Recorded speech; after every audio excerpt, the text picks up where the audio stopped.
Može kombaj sad da se isteriva napolje da se pere. Pošto je strašno.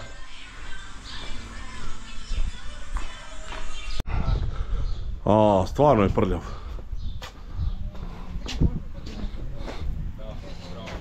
Pozdrav narode, dobrodošli na moj kanal. Ja sam Radoslav i u današnjem videoklipu vidjet ćete pranje predžetveno kombajna, a glavni majstori perači su Mika i Milan. Evo vidite, Milan, on je glavni majstor, Mika ga obučava i njih dvojica će da peru, mene bolu leđa i ja sam samo za, izgleda za 2 metara i lovače. Znači, Mika će vam objasniti šta i kako radimo, kada peremo, u kojim uslovima, čućete od njega, tako da uživajte u videoklipu. Glavnog majstora, to Miki. Evo vidite, to je moj sin, vi stalno pitate je moj sin Sava, je moj sin Mika, ovo je moj sin Milan, glavni majstor u stvari i ovo je njegov dombaj. Šta ti to sad radiš, pereš tati na kola? Jao, vidi. Pada kiša, a? Pada kiša, ubi miša, a? Kako ide pesmica? Nemoj po mašini tamo, idi prskaj po kombaju, ajde. Alo, mali, bezobrazni, alo, stani, ne! Ne, nemoj, izvući ćeš svo crevo, nemoj, stani, nemoj me polivati. Jel radi kamera?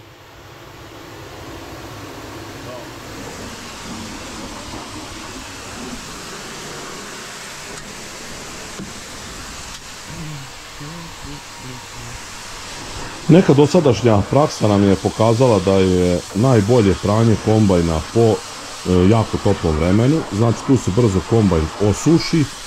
Pre pranja obavezno ga dobro podmažemo da nema, kako kažem, u svim tim ležajevima, da nema nigdje nekih rupa vazduha, kako da kažem, gdje bi moglo da uđe voda. I posle pranja je preporučivo isto da se uradi ponovo podmazivanje. Ako je negdje slučajno ušla voda, da je mast izbaci. Što se nekih detaljisanja tiče, to će vam Mika verovatno u videu objasniti njegovu tu tehniku kako on to pere. Znači, pre samog pranja obavezno se uradi izduvavanje kombajna najbolje što može, da se otkloni pleva, slama, žetveni ostaci koji budu problematični, oni se zaglavljuju i nekad ne može da ih izbaci dobro puromat. Pranje traje dosta dugo, to bude nekih 3-4 sata, cijela ta žurka traje. Ja ću to pokušati da vam u što kraće, u 20 minuta prikažem kako izgleda. Naravno, vidjeli ste ovdje pomoćnika Mikinog, mog Milana, i ima tu raznoraznih tehnika koje Mika koristi, pošto nemamo vruću vodu za pranje. Mi smo ranije htjeli čak i da platimo da nam opere kombaj neku u perionici, ali neće to da rade i ne znaju šta da traže. Tako da mi to lagano peremo s ovom hladnom vodom, tu koristimo neki deterđent, to ćete kasnije sve vidjeti. I otprilike to je neka ona osnova što se tiče ovog pranja. Što se tiče limova, skidamo samo neke koje moramo, to da vam napomenem, zato što smo proverili da većina limova je tako nameštena da ode voda, kako kažem, iscuri. A ukoliko nam uđe voda u sabirnu ravan ili negdje u kombajn gdje ne može da iscuri, zato gledamo da to radimo po toplom vremenu gdje ona vrlo brzo ispari zbog te toplote, jer gvožđe se greje na suncu, bude 50 stepeni, sigurno i 60 na njemu, i voda polako ispari. Tako da eto, to je naša tehnika neka pranja. Gledamo da što manje peremo, ako postoji mogućnost ne bismo uopšte ni prali kombajn, ali pošto se eto prošle godine desilo da smo po kiši radili neki suncokret, sve se živo zalepilo, a hoće da se desi, jedne godine nam je puklo crevo i jedne godine je Mire zakačio dalekovod pa je pukao klip od lule i zamazao cijelu tu stranu, tu se sve živo nalepilo. Tu su onda bila ta potrebna prirodna pranja. Uglavnom, eto, recimo da u proseku jednom godišnje peremo kombajn i da ga tako održavamo što se tiče tog spoljnjeg izgleda. Neću vas više daviti, uživajte u videu i toliko.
Ali ovdje je prašnja.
Ovdje se nakupilo, kad je Mire vrlo zadnji put po kišice neka padala i odmah se zalepi prašina i zapuši ove sitne male sače, rupe kako vidi nazovem.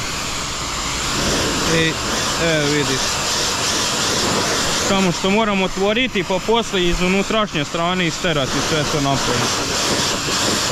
Evo vidite.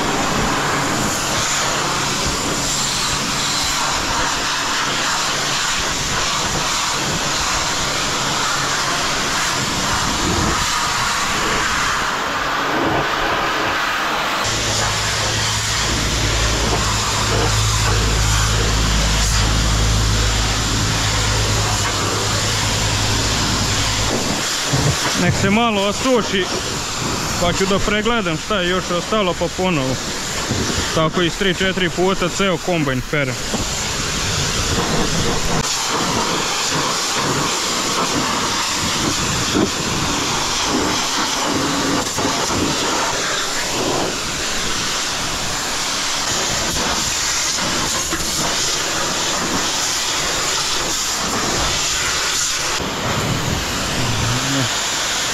Grejalo se.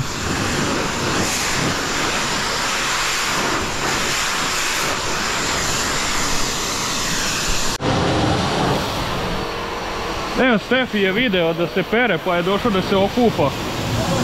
I štale kaže da se osveži malo.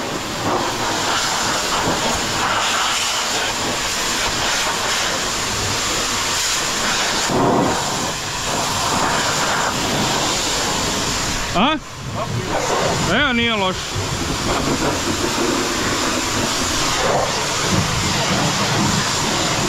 Neć. Mogo si ih izneti, jel možda ih izneseš? Eno ti Stefan. Pa iznese vas dvojica.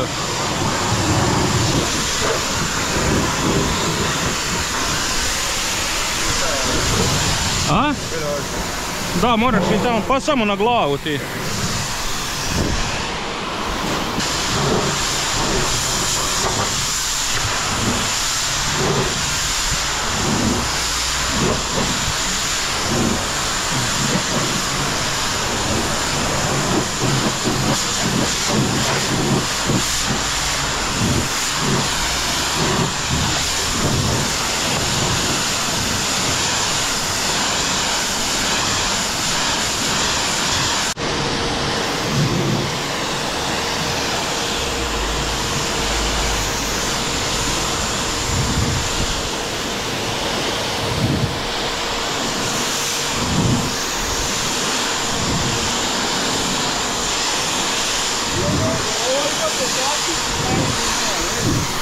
A?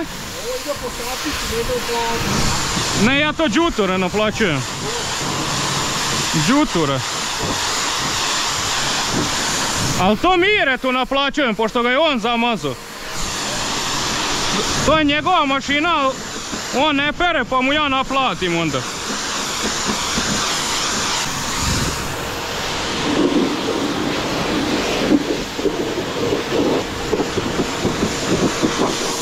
Ali jaka mast.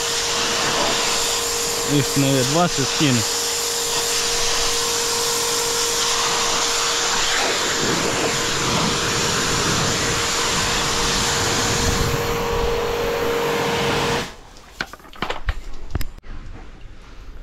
Evo, kao što možete da vidite, ovaj, kako da kažem, prvi krug pranja je gotov. Uvijek tako perem, ne skroz detaljno prvi krug, nego da isteram svu tu plevu, prašinu i sve to, pošto to uvijek prska na sve strane. Operem ga tako prvi taj krug. Sad ću malo napraviti pauzu, pa ću onak drugi da ga operem detaljnije i na kraju, pošto nemamo punomat na toplu vodu, nego ovaj klasičan, kad se osuši ostanu sve muzgi, onda smo nabavili sredstvo, neki deterđent. To sipam u ovaj špric klasičan za prskanje voća i špricam ga s njim, sad čekam minut jedan i onda kad isperem bude fantastično čisto. Kao kad bi ga prali na samouslužnoj perionici. Evo, napravio sam ovaj šampon, to je neko sredstvo za pranje motora. Mi ga koristimo, dosta je dobro. Sad motor nemamo neki da je toliko masan pa da znam kako na to deluje, ali ovo što mi peremo kombajn i to tako da ne ostaje muzge, to super odradi. Evo, kombajn i po drugi put opran, sad nema više prljavštine, nema više prašine i to jedino što eto možete vidjeti ostane ovako ti masni tragovi, to što sa hladnom vodom ne može da se spere, onda je to malo sa tim sredstvom i mnogo bolje bude.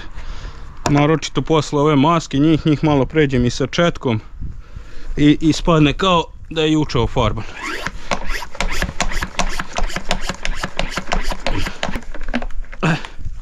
Sam da pustim vodu, pošto to treba posle minut da se ispere, ne treba dozvoliti da se osuši, onda nema efekta. Tako da ja onda radim deo po deo, jedan deo našpricam, pa onda isperem i redom.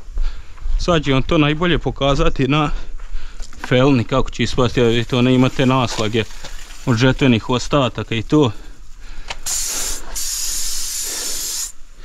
Šta sam, ha?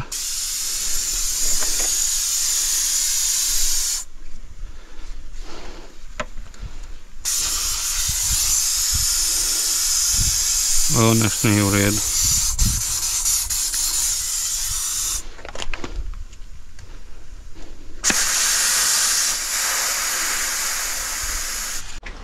Evo vidite, namestio sam sad špric, sad ću vam pokazati na felni kako deluje to. Ovo sredstvo.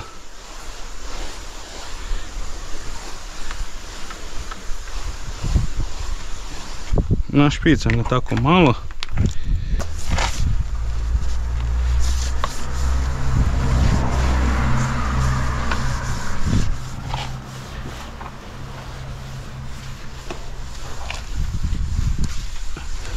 Dobro odradi i kad se ne ide četkom, ali kad se prođe četkom ovako, ovo što je najviše zamazano, to odradi vrhunski. Evo, već možete da vidite kako izgleda felna, kako to u stvari skida sredstvo.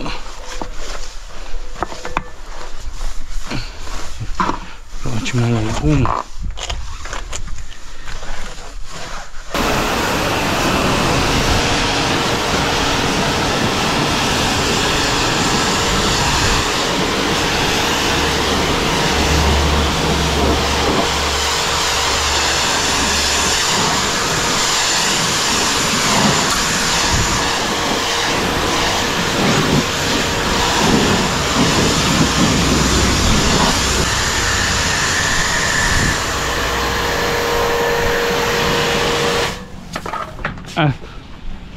Vidjeli ste, to je felna prođena sa šamponom, a sad ćete da vidite ovu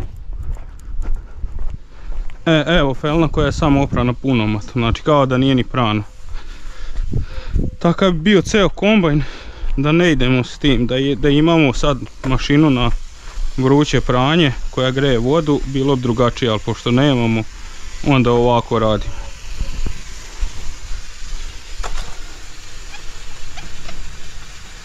Ovo je neka smola. Odlično je to, inako će ga Mire prvi dan zaprljati odmah. Ovaj unutrašnji dio je gotov i šamponiram, tu ne idem četkom, pošto ko bi tu zavukao četku, nemoguće je. Tako da, to je sasvim ok. Ostalo je još ovi amortizeri, to nisam primijetio.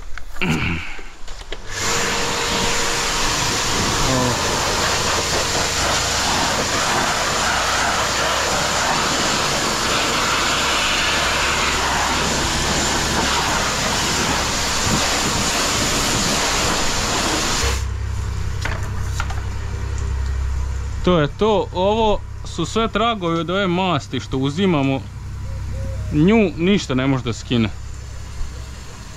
Nju sam, to je jedino s vrelom vodom, ovaj punomat ili nije dovoljno jak. Znači to se mi prsko i sve, ma nema šanse, tako da. Evo, to je sve se isprskalo ovdje kad smo imali problem s ovom remenicom, to pa smo to konstantno podmazivali. Onda je ona razbacala na sve strane tu mast. I sad to nema šanse da operem. A i ne predstavlja nikakav problem. Evo vidite kako se felna sije. Sad vidite kakav je kombajn, a poslije ćete vidjeti ove sve muzge, sve to nestane kad pređem s ovim.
Idemo sad ovo.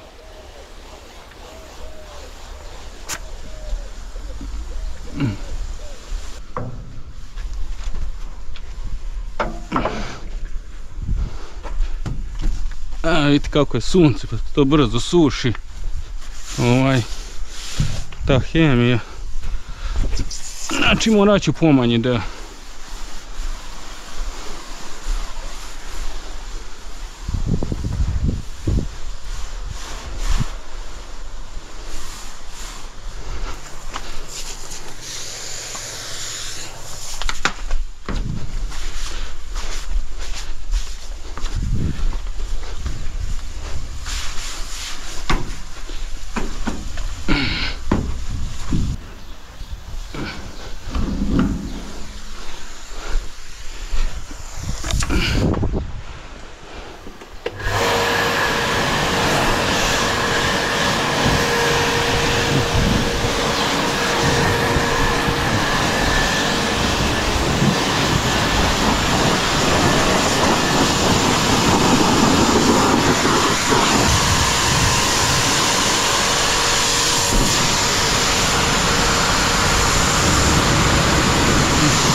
Ko neki malter.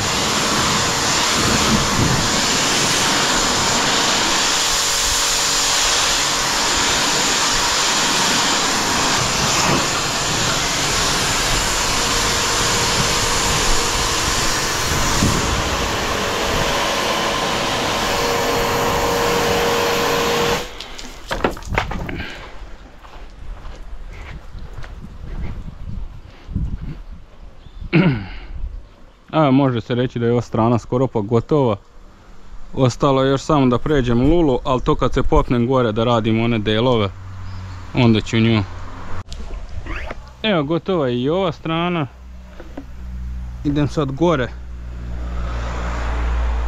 Gore da operem limove isto s ovim deterđentom. I onak mi ostane samo naprijed kabina i grlo i... To je to, adapter. Ću probati da im kako će skidati, on je baš onako prljav. A namazali smo ga da ga ne kvasi mnogo. Samo ove limove ako mogu. Ako ne, onda ćemo njega na jesen. U stvari na leto, kad već se bude suncokret radi. Jesen, leto, kako hoćete.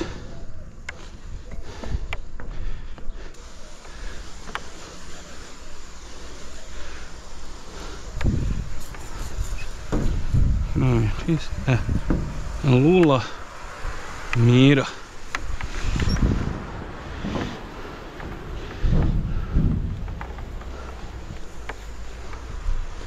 Sad će ovdje biti njake, ovo je vrelo. Će odmah krenuti da suši. Šta da mu radiš?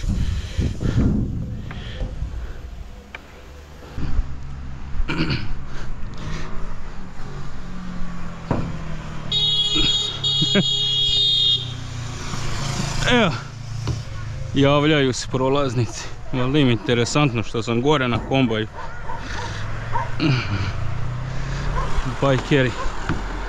Bajker Mirkač.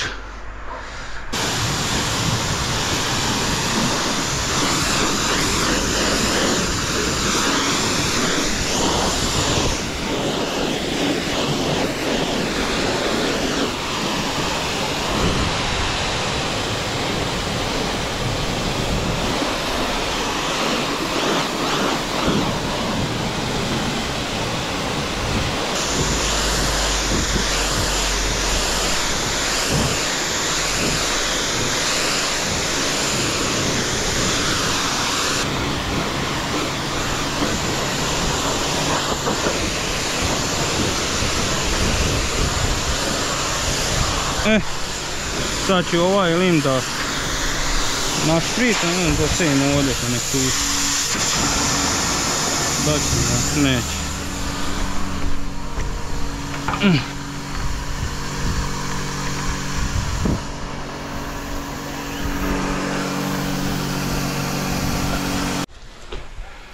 Narode, to je to.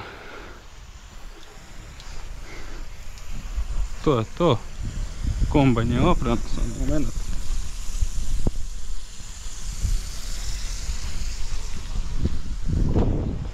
Aj, kamera je pri kraju.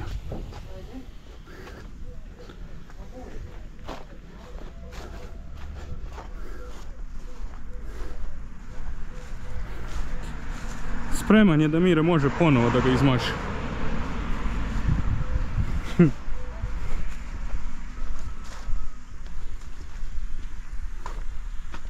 Gotovo. Sad će Radoslav da pomeri kombajn. Onak sledi ovaj najgori deo, pranje ćuprije. Da sperem ćuprije i to je to, stavit ćemo ga tamo, nek si za još malo, ali sad je 80% suv. Još malo nek bude na suncu da se osuši i to je to. Doći će drugar ovih dana koji drži detailing da sredi kabinu, da uradi dubinsko na njoj, to nije rađeno kad je kupljen, a prašine se uvek nakupi i od masnih ruku i od svega i od znoja, pa će uraditi i to je to. Kombaj zato i peremo ovako pred sezonu žita, zato što je onak toplo i brzo se osuši i ne rđaju limovi ni ništa. Tako da to tako počeli da praktikujemo svake godine, da ga peremo kad je toplo i zbog njega i zbog nas.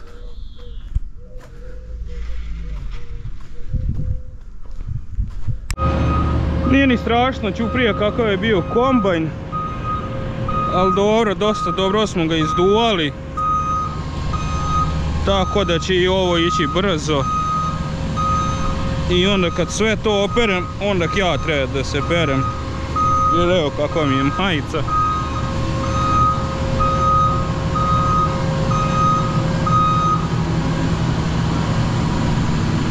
To je to. Evo vidjeli ste kako izgledalo ovo detaljno pranje, kako je to Mika obavio, kako je sredio kombajn. Vidjeli ste i ovog njegovog novog pomoćnika koji je učio njega zanat. Nadam se da ste tu sad shvatili neke stvari, da su razjašnjene ovima što interesuju ih rodbinske veze i ko je ko u klipovima, da su konačno uklavirili.